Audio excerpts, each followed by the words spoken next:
A good strategy has to address the main challenges you face. You have to have done some thinking about the key things that are going to get in your way. Now, sometimes that may not be in the final document because there may be confidentiality issues there, that's fine. But your strategy needs to head on be able to address the key challenges that stand in your way. Welcome to the Independent School Podcast. Thinking and acting strategically is the key to both securing the future of your school and helping to build a more equal and just world. My name's Juliette Corbett. I'm a consultant, speaker and facilitator specialising in helping independent schools. In this podcast, I translate tried and tested strategy and fundraising techniques into a language that works for schools. So if you're a senior leader in a private school and you want your daily work to feel less exhausting and more strategic, and if you want once more to feel the joy of making the world a better place through education, then you're in the right place. Welcome, and let's get started on this week's episode. Hello, and welcome to this week's episode where we're looking at another one of the frequently asked questions that I get asked all the time. And if you read the title of this episode before clicking play, you might be slightly confused by this one.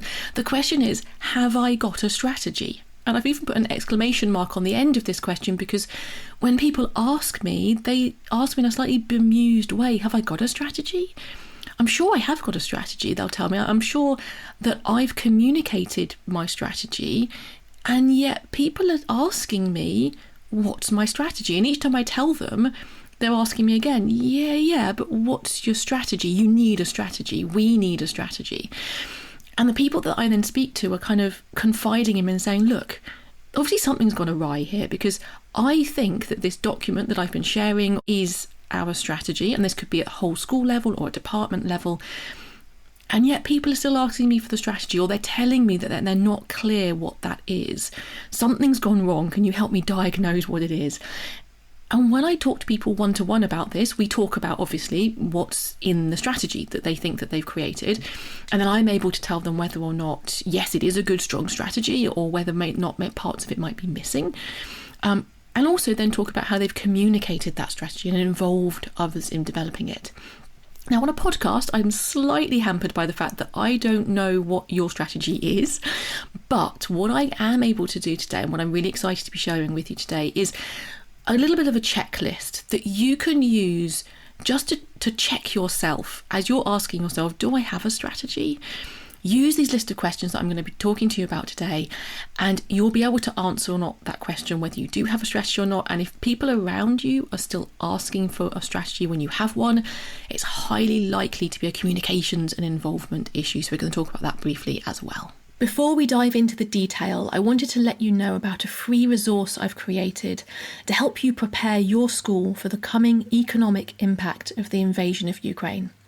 It's a checklist of things you need to think about and take action on now, and it's designed to prompt strategic conversations around the issues that actually matter.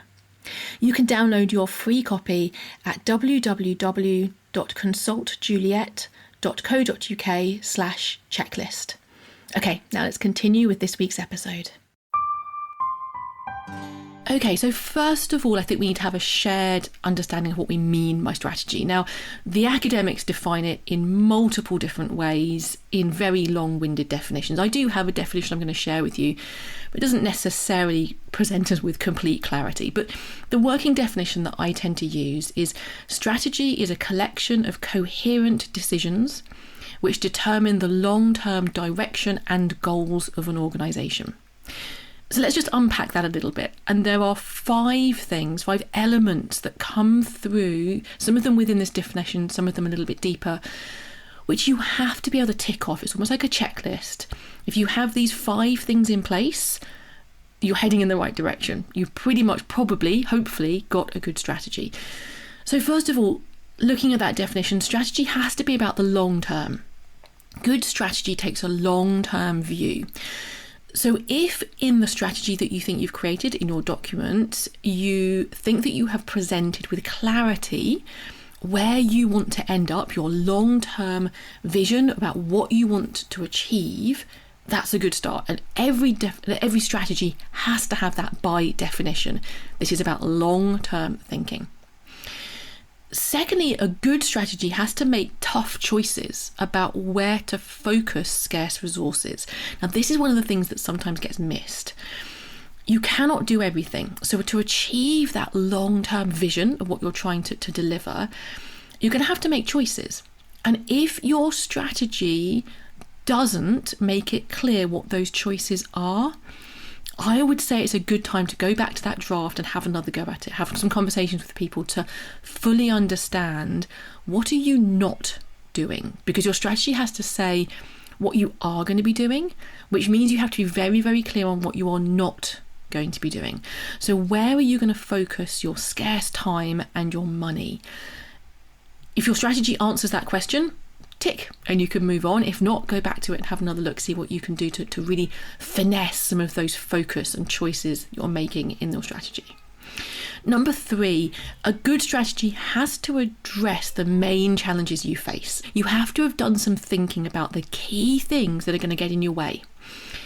Now, sometimes that may not be in the final document because there may be confidentiality issues there, that's fine. But your strategy needs to head on be able to address the key challenges that stand in your way.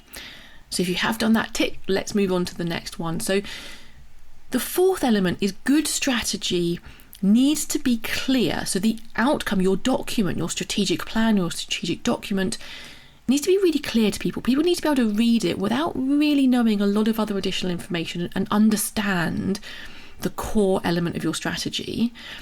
But that doesn't mean it's simplistic. So you have to have gone through a certain amount of thought of considering the data, the evidence, what happened before, the challenges that you're facing. There has to be a certain amount of deep strategic thinking that goes into the development of a really good strategy. But the end result, we're not looking for something that actually looks ultra complicated. And in a way, if you're going for complexity, you're almost overthinking it. You need something that's simple at the end of the day that people can understand, especially those who are going to be responsible alongside you for delivering that strategy. So again, if you think you've got a strategy, make sure it's super clear, even if the thinking that's gone into it underneath all of that is relatively complex.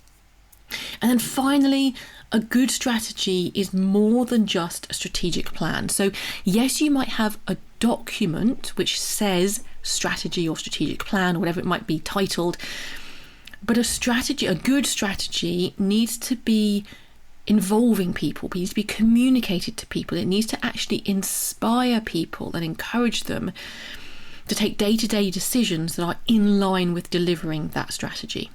And it might be, and I often find this actually, it might be that it's that final hurdle that you're failing on, that actually you have a document which is a strategy. It might tick all the other boxes and it is definitely a strategy, but you haven't done the legwork, if you like, the involvement of involving people enough and explaining to them their role in delivering that plan. So it's more than just a document that sits as a PDF on your website. So you can use those checklists to think about that question. If people are asking you for your strategy and you're thinking, I just gave it to you, go back to that document, have a little look and go through, make sure you've got that long-term view. You're taking tough choices to focus scarce resources. You're addressing the main challenges you face. You've got a clear document with real clarity in it, even if the thinking was complex that went into it. And you've involved people and communicated to people about what their role is in developing, in delivering that strategic plan. So hopefully that's useful as a checklist. One thing you might be thinking is, I've gone through my checklist and I don't have a strategy, or even before I listened to this episode, I knew I don't really have a strategy. This checklist isn't necessarily going to take you all the way to developing one from scratch. So if you're in that situation, I suggest what you do is listen into one of my earlier episodes called Your Strategic Blueprint. I'll put the link to that in the episode notes, and that takes you through a 4-step process for what needs to be in your strategy, the actual kind of components of your strategy. And you can go through those from 1 to 4 and actually develop your strategy from scratch. So if you feel like you need some help with that, then listen back to that episode. So when you find yourself in that position with someone asking you for the 5th time, what's your strategy? And you're thinking, I've communicated this multiple times and people aren't listening or people aren't getting it. Go back to your document. It may be that you're missing key elements of maybe the tough choices, or maybe the addressing the key challenges. Maybe it's around the communications. Think about how you could communicate more clearly your strategy, and maybe there's some elements of clarity which need to be looked at within the document. And it might be that if you still getting that question, we don't have a strategy, it's actually not people questioning the presence of a strategy. What they're actually questioning is, do we have the right strategy? Now that is a slightly different thing. That means that you need to enable or facilitate a discussion around what are the big challenges we face? How are we going to focus those scarce resources? What tough decisions do we need to make? What is our vision? What is our long-term impact on society going to be? If this gives you some clarity, but you're still feeling a little bit unsure about these areas, do get in touch, because this is exactly what I work with independent schools, both at the senior leadership level and with governors, and also within departments as well, specifically often within fundraising and marketing strategies. So just reach out if I can be of any further assistance at all. So that's it for me this week. I hope you have a great week, and I'll talk to you again next time. Bye-bye then. Thanks for listening to the Independent School Podcast, the podcast that helps senior leaders in private schools to think and act more strategically, both because they want to secure the future of their school and because they want to help build a more equal and just world. You can listen in everywhere that podcasts are available. And if you want to catch up on previous episodes or follow any of the links that I've mentioned today, just head over to www.consultjuliet.co.uk/podcast.